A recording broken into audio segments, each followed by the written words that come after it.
All right, guys, it's time for us to talk about Tronathan again. Oh boy. I found this video from, well, I didn't actually find the video. I understand that I don't even find my own videos. That's how lazy I am. It ain't easy being cheesy, baby. Anyway, it's from the gamer from Mars, called How Jontron Almost Ruined His Career. Yeah, let's go. I wasn't prepared for a debate of this sort with these kinds of sensitive topics at hand adequately. Today we'll look at the tremendous career of John Jafari on the World Wide Web. So, I felt... Bro, like, I'm surprised I personally haven't seen something like this ever. I'm surprised because, like, it's pretty bad. His conversation with Destiny all those years ago was pretty rough, man. It was so bad. And the worst thing, we'll get into it as the thing goes on. Let's just play it. Bad about the incident. And how it was almost ruined when he decided to start delving into the toxic world of online politics. But surprisingly, well, listen, he is the toxic world. The things he said are insane. We'll get into it, but it's did he survive, but come out the other end stronger. I don't think that's true at all. And today we'll be discussing the perseverance of Jontron. I don't think he came out stronger. He just kind of can't. I think at that point he was like a pseudo retired anyway. So, but yeah. Before being an online star, Jontron was just another kid growing up in the ever-changing internet of the 2000s. He began his online career on the website Newgrounds in 2005 under the name Birdman XC6. Here he posted short animations featuring his cartoon onion characters. While there were people who enjoyed these videos, it wouldn't be until John started uploading to YouTube that he would see a real success. He created his channel called Jontron Show in August of 2010 and posted his first video, a review of the game Daikatana, later that same month. John's early content was clearly inspired by the likes of Angry Video Game Nerd and Nostalgia Critic, both of whom were huge names in the online review genre at the time. While many novice creators were attempting to copy their style, Jafari stood out from the crowd by having competent editing, a good screen presence, and understanding how to present his opinions and information in an engaging manner. These may seem like basic traits for an entertainer, but at the time they were enough to put Jontron on the map in the video game YouTube scene. Yeah, I used to like Jontron a lot. He was pretty good. I just liked the guy. I thought it was cool. I mean, like, listen, I'm not gonna lie. I haven't actually seen a video of his come across my For You page in a while, but this whole controversy wasn't like enough to make me like never engage with him intentionally again or anything. It's just super disappointing.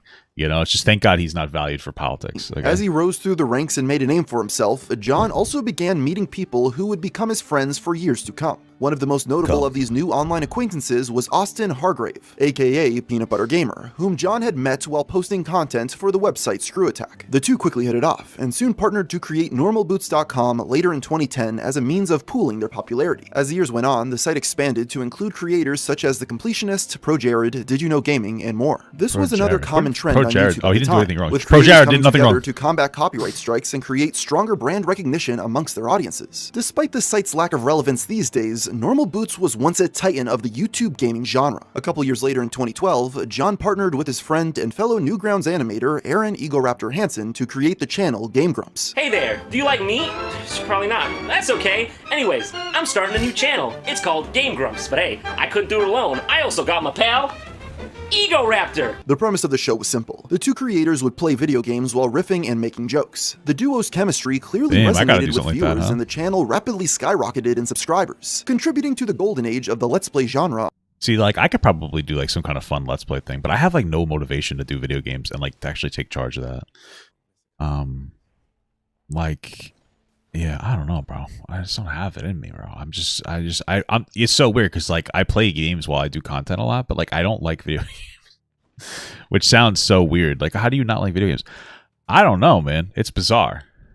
On YouTube. They also hired John's high school friend Barry Kramer to edit the videos. Jontron's growth was something almost completely unprecedented. Starting from reviewing video games in his parents' house, he had created multiple successful brands in just 2 short years. However, there were some problems beginning to emerge. While Game Grumps was promoted as a secondary project to complement Jontron, videos on his main channel became non-existent as the joint venture took off. And even with his new collaborative effort, it seemed as though not everything was going smoothly behind the scenes. In June of 2013, just a year after the channel's creation, John announced that he would be leaving Game Grumps. While the official reason given was that he simply wanted to focus on his own channel, many were dubious of that claim, leading to a Game Grumps conspiracy in the community. For one, the video in which John made this announcement was very odd, as he recorded his segments separately from the rest of the team. Secondly, there were many rumors circulating around of drama between the two hosts. Wow, I never knew this much about Jontron. With theories ranging from drunken arguments to physical assault. Damn. This was not helped by the fact that John and his girlfriend at the time, Nicole, would frequently stir the pot of online speculation. Ah, I see what was happening. It's basically like a Yoko Ono type situation. It's all the woman's fault. I gotcha. All of this was discussed in a previous video on the channel with a thumbnail you might recognize. Whatever disagreements the Grumps may have had, though, it seems to have been settled in the following years after Aaron made a cameo appearance in John's Starcade video series. That being said, I mean, like, listen, man, sometimes like working with your friends and shit, especially when you're young, can just be very difficult. And it might have just been like a thing that came down to they were friends and they were doing content, they enjoyed it, and then they just they were young and immature, and then they started getting older. And they grew apart a little bit, which is something that happens a lot. And I feel like we should kind of normalize talking about it a little bit more, because that happens a lot, man. Like, it's going to happen. Like, that's why I'm always like a little, apprehensive. Like, you got to be careful when, like, for instance, you meet somebody when you're young from like a relationship perspective, because it doesn't mean that you can't be together forever, but it could be difficult to stay on the same trajectory, right? I'm not the same person now that I was when I was like 20. And so, if I met somebody that when I was 20, like, I wouldn't be with them today because I'm so different. And the odds of like growing together are, they're not necessarily high. Sometimes you just kind of, you grow up and you change, and it doesn't mean that you're a bad person or anything. It just kind of happens, man. It would appear that the bad blood between the former pair had not completely subsided. In 2021, when Aaron's new Game Grumps co-host, Dan Avidan, was facing accusations of grooming a fan, John joked on Twitter about returning to the channel. Well, whatever. Wasn't it that like the fan was like a grown adult or something? I remember looking into that, and it was a literal nothing burger. While nobody knows for certain what caused the rift between Grump and Not So Grump, as time went on, some began to wonder if it was at least partially due to a political disagreement. In the years that followed, Jafari would become more vocal about his political opinions. Yeah. This started small when he responded to a tweet from game developer Tim Schafer. It's how most like comedian-esque figures are. Like Adam Carolla, Rob Schneider, shit like that. Like, there's nothing wrong with being more conservative, but some of these guys go fucking like deranged, like lunatic mode. It's something. About a video by Anita Sarkeesian. While Schafer sided with the feminist YouTuber's point that women were often unfairly sexualized in video games, John disagreed, stating that both genders were objectified. Nah, well, women are more objectifying in gaming. Like, you're gonna see more diverse men in gaming than women. Like that, things are changing, but like, yeah, that's just a fact. The whole Gamergate thing isn't the problem with Jontron, though. The conversation ended with Jafari frustratedly claiming that Sarkeesian supporters were not interested in having a real conversation about the topic, choosing instead to dogpile and harass anyone who disagreed. In addition to this, he also frequently used language that people would consider politically incorrect. This happened around the beginning of Game. Oh, like the R-slur? Yeah, unfortunately, it's like every other, because I saw it in the thing. It was in the video. Unfortunately, every other day, man, we're forced to have another conversation about the usage of that word. It's just, I'm a big advocate against the usage of it, guys. My wife is a behavioral specialist, and I really try to have better representation of people with intellectual and developmental disabilities, especially those that are higher support needed. And I think it's a very important conversation. I unironically do, but it's like every day we go into like a deep thing. Which led many to wonder if Jontron was quietly voicing his support for the movement. In response, he posted a Vine giving his thoughts on the matter. He's anti-Gamergate? He's pro-Gamergate? Maybe he just doesn't know what it is, doesn't give a fuck, you know what I'm saying? It was clear from occasional blurbs on social media and podcasts that John had opinions about subjects other than video games, but for the most part he held his tongue. Though as the years went on and he spent more and more time getting sucked into the online political discourse, this came to a head. It's interesting because I feel like this can be a fundamental criticism where there are people who get really big for something else. Maybe they got really big for like a comedy or, whatever. And then after they get really big, they have a large audience. It sounds so simple. And then they shift their attention to politics.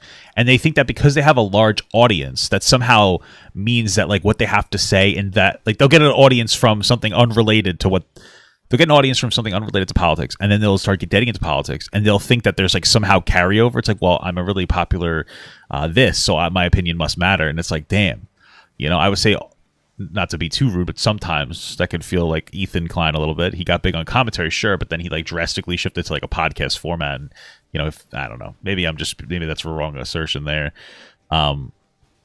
That's one of the good things about, like, if you do politics from when you're smaller, you get time to flesh out your bad opinions in a way that, like, you have less criticism against you, you know? The public red-pilling began in January of 2017 when John appeared on a live stream with prominent anti-SJW YouTuber Sargon of Akkad in order to discuss their shared annoyance with people on the political left. Basically, but the people who were going against the SJWs, they didn't go and find them. The SJWs burst in and were like, right, everyone's a racist. You all hate women. Oh, no, you're True, so right about am. that. I mean, like all the people, like myself included, I would, if you consider, considering me in that camp. It's unfortunate because Jontron is racist.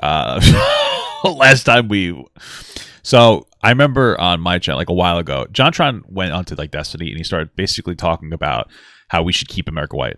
That is literally what happened.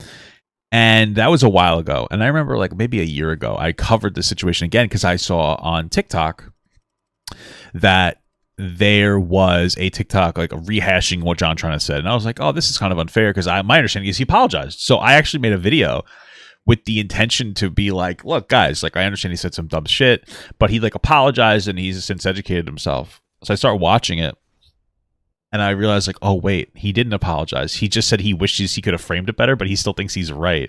And I'm like, oh, man. So I remember covering it again. I'm like, damn, he still agrees with some of the fucking wild shit he said. I would recommend watching Destiny or watching my old video on it, like reaction to it if you want. It's really up to you. Probably better off watching Destiny, but hey, fuck it. I'll link mine in the bio, I'll remember. But Jafari's main point of frustration came from the increasing levels of social justice rhetoric being spread online, how many of their supporters viewed every issue as either good or bad with no room for nuance, and how white men as a whole were often the ones being vilified in these conversations. So, and I'm going to be real with you. There are some like online, it is a little more acceptable to hate white people than other people. White people are policed to a higher degree than other people. And it's good that white people get the police, of course, his systemic racism and all that. And I do understand that. But it is a thing, and we don't really hold people of other races to the same standard. And yeah, I mean, it is a thing. So I can see why some people would get like that fucking like hatred. They'd be like, oh, people when they're getting hit with like, oh, you're white and you're bad. That's not happening as much like anymore. But I could see back then. And to be honest with you, not to be too, I'm not trying to be antagonistic, but it's the reason why you don't see as many like popular white people anymore doing really edgy content, because like we can't. That's why you see like a lot of like your iShow speeds and stuff, and like this edgy content that's fun. I'm not saying that they shouldn't be able to do edgy content. I'm just saying that like the rules are different for white people on the internet. We're held to a higher standard, and usually you hold people to higher standards when they're better, and that's why white people are better. I'm just kidding. I'm just fucking around. But it is interesting. It's like a case study. I'm not saying I want to make like super edgy content or anything. I'm not like trying to be like that guy. I'm just saying. So during this discussion, John and Sargon also talked about their belief that the left was unable to criticize foreign cultures out of fear of being called racist, even if the practices of those cultures would be considered criminal by Western standards. While many were quick to criticize the situation, others pointed out the fact that John was of Middle Eastern descent himself. After this, Jontron only became more brazen about his opinions, posting multiple tweets trying to get under the skin of feminists and SJWs. On March 12, 2017, Representative Steve King tweeted out a statement against immigration, saying, quote, "We can't restore our civilization with someone else's babies." While many lambasted the congressman for this, we kind of need other people's babies though. Like realistically, Western people in Western culture tend to not have kids to the same degree. They're usually focused on like other things, like advancing in their careers and stuff. And it can be difficult money-wise to have stuff. So the reason our population doesn't age is because we take in immigrants from other countries. It's just the truth. Like people will say like, oh, like Sweden or other countries, like their systems are failing because they have an aging population. Yeah, we don't have that problem because we take in immigrants. So like even if our population did age, because we have less kids and we have kids later, we're not going to see that issue. We're just not going to.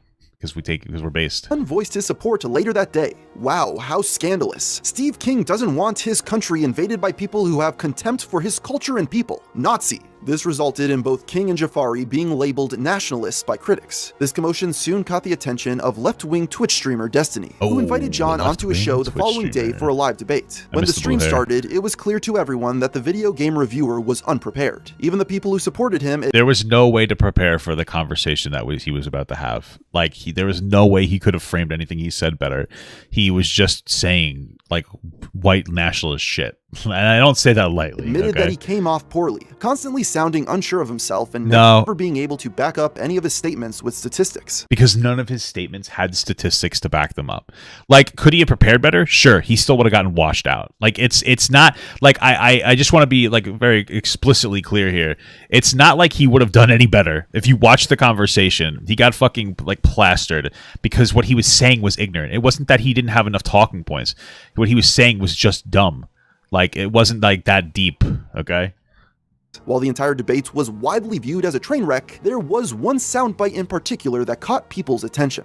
Okay, so do you think that poor blacks probably commit more crime relative to wealthier black people?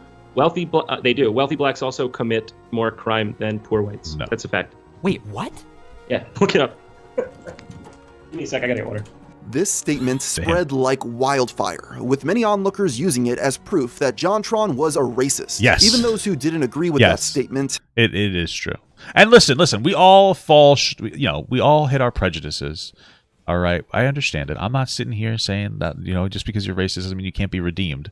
But, like, let's not sugarcoat the dumb shit that he was saying. That's all I'm saying. He was being dumb and fucking racist. Had to admit that it was at the very least an incredibly poor worded sentence. No, John that's not himself an also apology. felt this way, posting a response a few days later to clarify what he meant. His response was dog shit. I just letting you know it was horrible. Trying to speak to the increasing tribalization of our culture. No, these days, we're taught to think in explicitly racial or ethnic categories or in terms of gender just gonna or link my sexual video orientation. And I think this in itself plays a big hand in what's gotten our country to the volatile state that it's in. The simple point I was trying to make is that it's hypocritical for those who see everything in terms of race to suddenly turn around and object when white people speak up in what they believe are the best interests of their race. John concluded this video by saying that he would be going back to focus on comedy rather than politics, though many thought it was too late. At the I mean, listen, bro, Jontron is like a pretty typical dumb fuck. So, like, if you like his content still, go for it. I mean, I think I watched a video after that. He just doesn't come out with a lot of content. You don't have to, like, completely disconnect from just because he's a dumbass, especially since he got fucking wasted anyway by Destiny. So, like, that's enough. People are like, yeah, this guy's an idiot. We don't really value what he has to say politically. Let's just focus on the social. Let's just focus on the tee-hees and the ha-has. This debate seemed like it would have disastrous long-term consequences for Jafari's career. The voice lines he had recorded for the then upcoming game Yooka-Laylee were removed, and shortly after that it was announced that John would be stepping down from his role at Normal Boots. The official reason given was that as his content drifted further away from the subject of video games, the team felt he no longer fit with the rest of the channels on the site. This was truly the end of an era. Not only did he leave Game Grumps, yeah, true. He was just saying false information that could easily be debunked by common sense. That is generally true. Yes, that is true. But now Normal Boots, one of his first endeavors. However, this drama would ultimately prove not to be the career ender it would seem on the surface, thanks to one as seen on TV item. You see, just a few months after his live stream with Destiny, John uploaded a video titled Waterproofing My Life with Flex Tape, in which he mocked the titular product. John's videos always got good views, but this one extended far beyond his already large audience. Something about it resonated with people across the internet, causing it to gain a whopping 70 million views over its lifetime. Hey, listen, cancellation is half in the mind. You know what I mean? Okay, you got if you don't. Sometimes if you just don't let yourself be canceled, you won't be. I mean, it's a mentality sometimes, bro. The success of this upload even got the attention of Flex Tape's spokesman Phil Swift, who later collabed with John on a follow-up video. For a while after this, John rode this new level of fame, and it seemed as though he learned his lesson about discussing politics on the internet. That being said, though, just like an addict who has maintained sobriety for a few years, all it takes is one trigger to cause a relapse. True. This brings us to November of 2020. In the midst of the highly contentious US presidential election, the online comedian posted a tweet seeming to imply that he felt the United States was a banana republic. While this was a much more subtle statement than he had made previously, it was still enough to cause another stir. What is a banana republic? Let's see. All right. What does that mean? Because I just don't know. A small nation, especially in Central America, depending on the crop of inflow. What? Is a country with an economy of state capitals where the country is operated by a private commercial enterprise for the exclusive profits of the ruling class. Oh, probably is true, no? I guess by that logic. Sounds like, I mean, we're very... Maybe. albeit to a much lesser extent than 2017. Still, people took the opportunity to call John a nationalist and a racist, including former friends such as fellow old-school Newgrounds animator Johnny Utah. While this brief foray back into politics was upsetting to many, it was covered in enough layers of irony to avoid ruffling too many feathers. The same cannot be said for the next event of this nature. People on Twitter are also just going to complain about everything. You gotta add that in there. I'm not saying Jontron's correct, but like, people are going to bitch about literally everything on Twitter. So. October of 2021, John published a tweet critical of Anthony Fauci with the caption, "Just trust the science, bro." Attached to this post were several screenshots of news articles accusing the doctor and his team of performing torturous experiments on beagle puppies. This once more sparked outrage from people accusing Jontron of being anti-science, including Johnny Utah again. This seemed to be a subject that the YouTube star was especially passionate about, as he— What a crazy time.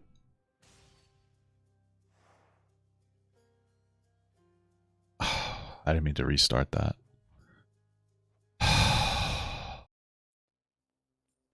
Oh, cool, I guess.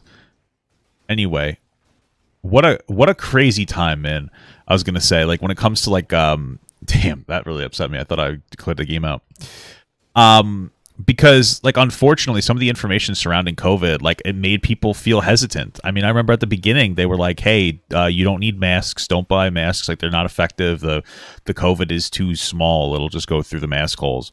And I remember NPR, right, which is generally considered a bit left-leaning, was like, yeah, there was a guy on there who's like, yeah, we told these people that, and they didn't believe us, because it doesn't even make sense, like, from a common sense perspective. They were saying that because they needed masks for hospitals, which makes sense. So they were like lying to people, and it's like, damn, like, how do you expect people to believe you if you're doing shit like that? You know what I mean? Like, you can't be fucking around like that.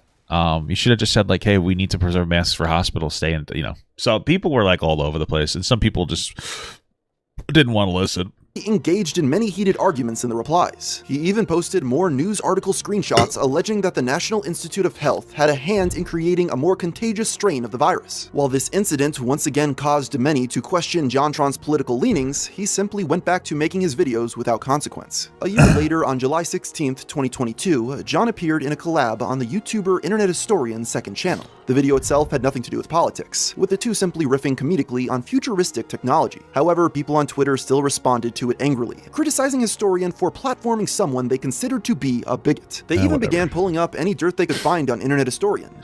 One of the, like, listen, there are legitimately things that people do that, like, they're like, you can't forgive them. I think that Jontron said some dumb, ignorant shit. Obviously, it's clear to me that he has, like, a racial bias. He's a bit racist. I understand that. But there's also, like, a conversation to be had about, like, the proportionality of criticism and punishment, and also allowing people the time to grow as people. You know, like, if Jontron mostly stays out of, like, the political discussion, like, do you constantly just, like, shit on him for his bad political beliefs over and over again? Does that, like, allow him, like, a room to grow? Or does that just make him, like, constantly want to double down on his perspective because he realizes there's no other place to go? People are never going to forgive him. And that's one of the big problems, is, like, there has to be a proportionate level of forgiveness for shit. Or else, like, there just has to be. We need to have that as a society, and I feel like we've been failing with that as a society, of having, like, proportionate levels of criticism back to people, or times to be able to, like, reflect and grow and change. So, using an old video he had made documenting some of the more ludicrous stories from the pandemic as proof that he was also an alt-right virus denier. Me too. Unlike last time, neither of the two men responded to the criticism, so it subsided yet again. But it just served as another example of how controversial Jontron still remained. Recently, John has made no further big public political statements. While he's burned many bridges over the course of his time on the internet, he still seems to be on good terms with many of his old friends from the Normal Boots days. And most importantly, his channel still maintains a stable view count of several million hits per upload. No matter how many more controversies he may become embroiled in, it seems as though Jontron's fanbase is loyal enough that he won't be going anywhere anytime soon. So there you have the story of how Jontron persevered over the past decade. And it just goes to show that if you run an apolitical YouTube channel, it's probably best to stay out of controversial subjects. And with that, I think I'll end the video here. So until next time, thanks for watching. All right, cool video. I liked it. I want Papa Gut to pee on my face, but just as a friend. There's nothing weird about that. I want him to pee on my face.